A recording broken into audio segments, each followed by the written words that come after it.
My girlfriend said you're too soft. I miss the rough passion I had with my ex. I nodded. The next morning she woke up to a printed screenshot of that message taped to her suitcase at the door. This morning 54 missed calls and 23 texts. I'm not one for drama. Never have been. Growing up with a single mom who worked 2 jobs to keep a roof over our heads, I learned early that steady and reliable trumps flashy and unpredictable every time. That philosophy served me well through college, my first few jobs, and eventually building my own small but successful web design business. It did not, however, serve me well with Vanessa. We met at a friend's housewarming party last year. She walked in and the entire energy of the room shifted. Long dark hair, bright laugh, confidence that pulled people into her orbit, including me apparently. When she approached me at the makeshift bar, a folding table covered in liquor bottles, I was genuinely surprised. Women like Vanessa didn't typically notice guys like me. You look like you know how to make a proper drink, she said, eyeing the whiskey sour I just mixed for myself. Benefits of bartending through college, I replied, already reaching for another glass. What's your poison? That was the beginning. We exchanged numbers, went on a proper date the following week, and fell into a relationship that moved faster than I was used to. By month 3 she had a drawer at my place. By month 6 she was staying over more nights than not. The sex was incredible. Our friends got along, and despite our different personalities, her spontaneous fire to my steady earth, we seemed to balance each other. 8 months and the cracks started showing. It began with small comments. She'd suggest I was too predictable or that I needed to live a little. When I'd plan a nice dinner date, she'd push for clubbing instead. When I'd prefer a quiet weekend, and she'd get restless. I tried to compromise, stepping outside my comfort zone more often than not. Then came the message that changed everything. We'd had a good night. Dinner, wine, sex, nothing out of the ordinary but pleasant. Comfortable. At least that's what I thought. Afterwards she was on her phone while I was in the bathroom. When I came back to bed she was already asleep. Her phone face up beside her. A notification illuminated the screen. A message from her friend Kira. I wasn't trying to snoop, but it's hard not to see a message that's right there in plain view. So how was tonight with Mr. Reliable? Still missing Jake's wild side. I shouldn't have looked. I know that, but something about that message hit a nerve. And before I could talk myself out of it, I picked up her phone. It was still unlocked. I felt a twinge of guilt as I opened her messages. This violated a trust we built over months under normal circumstances. I'd never go through someone's phone, but the comment about missing Jake felt like confirmation of doubts I'd been having. And in that moment my need to know outweighed my ethical reservations. The conversation with Kira went back hours. Vanessa had been texting her during our date, during the moments I thought we were connecting. The most recent exchange made my stomach drop. Vanessa just finished dinner. He's so attentive it's almost boring. LOL, at least he treats you well. Yeah, but sometimes I want less gentleman and more caveman, you know. Jake was an ass, but at least he kept things exciting. Girl, you broke up with Jake because he was too rough. I know. But sometimes I miss that passion. Ethan's too soft. Like just now, perfectly nice sex, but I miss feeling like I've been properly taken, you know. So how was tonight with Mr. Reliable? Still missing Jake's wild side. I set the phone down exactly as I'd found it and lay beside her, staring at the ceiling. My mind was racing, but one thought kept circling back. I didn't want to be someone's safe option.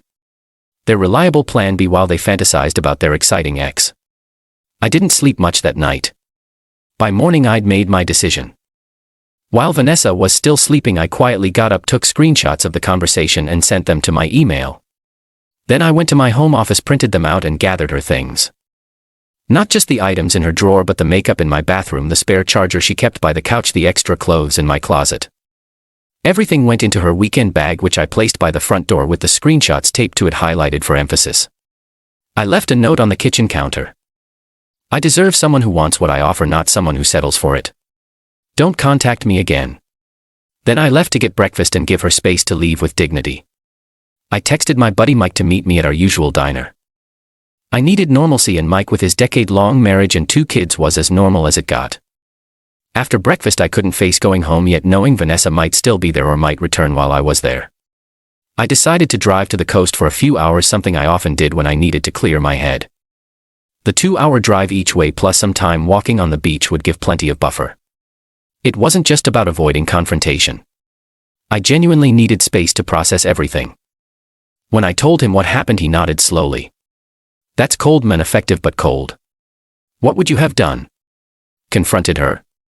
Had a big emotional scene. He shrugged. Probably. But I'm not you. You've always been surgical when you're hurt. I didn't know if that was a compliment or criticism. Didn't much care at that point. She's going to try to get you to talk this out, Mike warned. You know how your friend groups overlap with all those design industry events. Word will spread fast.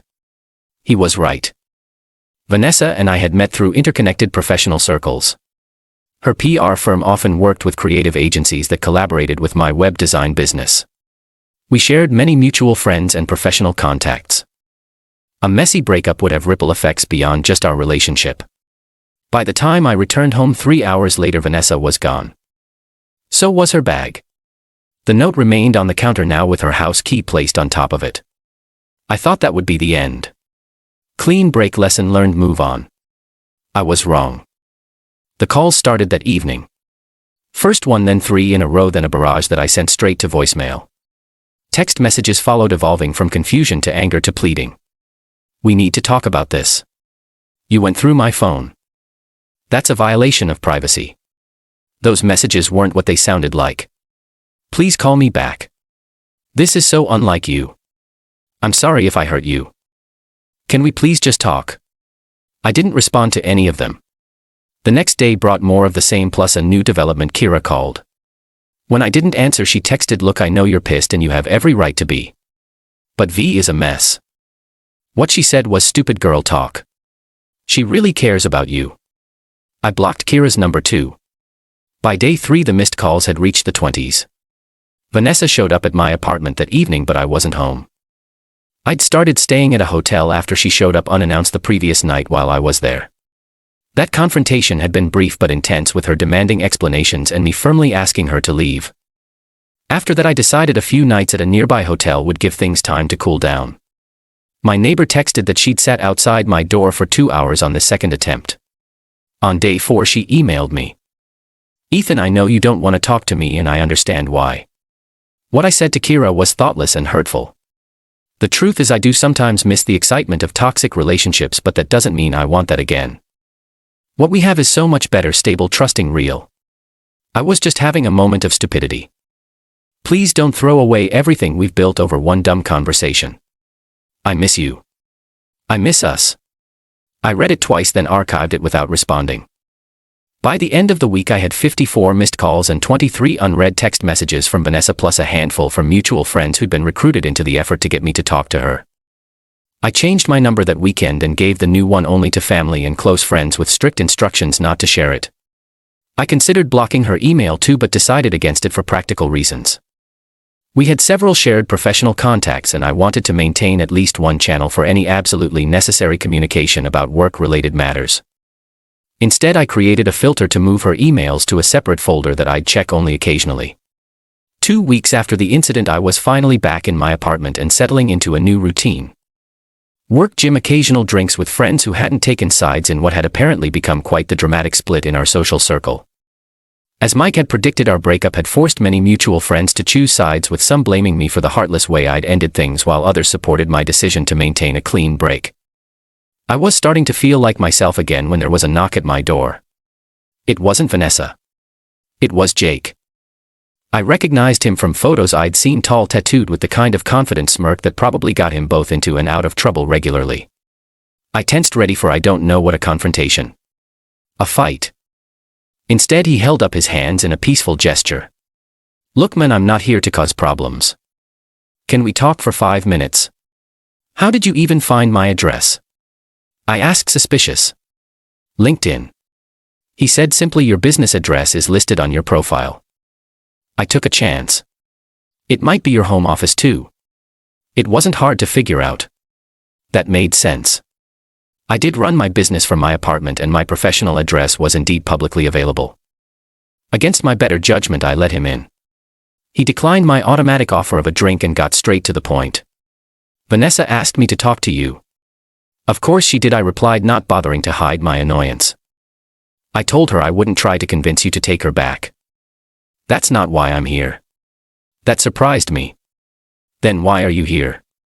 He sighed, looking uncomfortable. Because I know what it's like to be compared to someone else by her, and it sucks. She did the same thing to me, but in reverse. I raised an eyebrow, waiting for him to continue.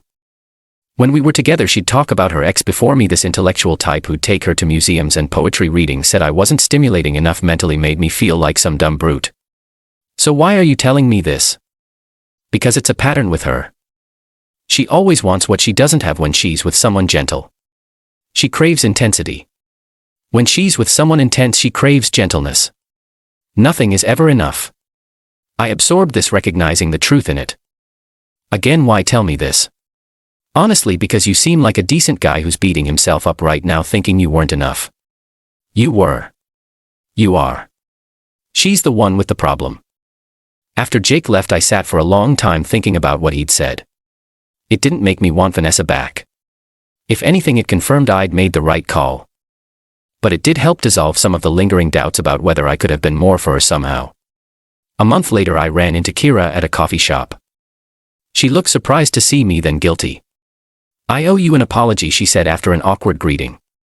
I encouraged her, venting about you, and that wasn't fair. I shrugged. Water under the bridge now. She's seen someone new already, Kira offered, watching my reaction closely. Some finance guy, very buttoned up. I had to laugh. Let me guess, she complains he's too serious, too focused on his career. Kira's eyes widened slightly. How did you know? Just a hunch. Life settled back into its steady rhythm after that. My business grew.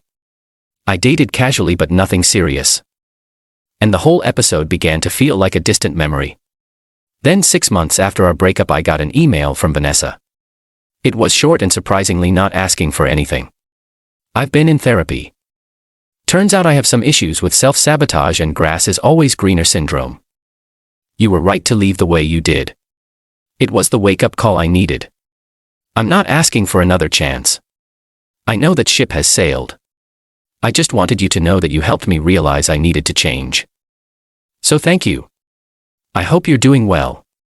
I stared at the message for a long time before finally typing a brief reply. I'm glad you're getting help. Take care of yourself, Vanessa. And I meant it. I didn't wish her ill. I just wished I hadn't had to be collateral damage in her journey to self-awareness. Last week, my buddy Mike invited me to a barbecue at his place. Bringing someone special? He asked with exaggerated casualness. Not this time, I replied. But I have been seeing someone new. It's early days yet. What's she like? I thought about Claire, the architectural photographer I'd met on a job site 3 weeks earlier. Quiet, thoughtful, with a dry sense of humor that snuck up on you. The opposite of Vanessa in almost every way. She's genuine. I said, finally knows what she wants and doesn't play games. Mike nodded approvingly. Sounds like your type. And he was right. That had always been my type. I just gotten temporarily distracted by someone who burned brighter but far less consistently. Sometimes I think about that morning, Vanessa waking up to find her things packed and that screenshot waiting for her. It was cold, as Mike said, surgical, but it was also honest in a way that long emotional conversations often aren't. I showed her exactly who I was. Someone who wouldn't beg to be appreciated. Wouldn't compete with ghosts of relationships past, wouldn't accept being someone's silver medal in the end. I'm grateful for that text message. I wasn't meant to see it hurt, but it also saved me from investing more time in someone who would never be satisfied with what I had to offer. And it taught me something valuable. Being reliable doesn't mean being a doormat. Being kind doesn't mean accepting disrespect. Sometimes the softest people make the hardest decisions, and sometimes that's exactly as it should be.